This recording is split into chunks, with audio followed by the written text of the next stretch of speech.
Saudara Lon, tim Koperasi Serba Usaha Flora Potensi, meninjau area hutan bakau dan pesisir pantai di Pulau Kuala Parek Kecamatan Sungai Raya Kabupaten Aceh Timur, pada hari Rabu tanggal 10 November 2021. Dalam peninjauan tersebut S. Ramadan Jamil, selaku sekretaris salah seorang pengurus dari Koperasi Serba Usaha Flora Potensi mengatakan, fokus utama dari Koperasi Flora Potensi sekarang ini adalah pengembangan agrowisata hutan mangrove. Bentuknya tanjung dan teluknya paduan yang bagus sebenarnya. Ombaknya ada tapi juga masih aman ya untuk keselamatan, tidak yang ekstrim.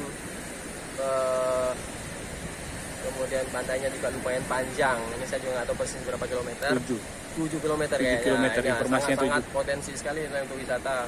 Enak, pas sejauh mata memandang, pasirnya juga warnanya cerah ya. Banyak juga kita bisa lihat view yang berbeda di Setelah ditinjau, Pulau Kuala Parek ternyata mempunyai potensi yang sangat besar dalam bidang pariwisata tersebut.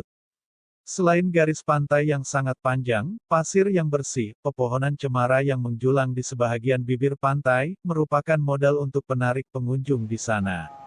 Akses jalan menuju pantai Kuala Parek bisa menggunakan jalar air, dengan cara menaiki bot, menyurusi sungai yang dikelilingi oleh pohon mangrove, dan juga bisa melalui darat, yang mana jembatan penghubung ke Pulau Kuala Parek sekarang ini dalam pengerjaan masuk pada tahap kedua.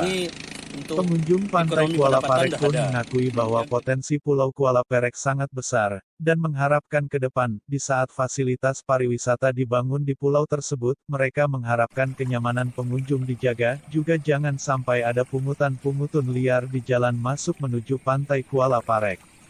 Hashim Said, dari Barisan Anak Serdadu TV, melaporkan. Intinya menopang, istilah membantu masyarakat daerah Aceh Timur juga kan. Ya. Saya rasa itu lebih baik untuk ikon untuk ke depan kan. Artinya potensi yang besar, Bang ya? Potensinya besar ini. Mantap.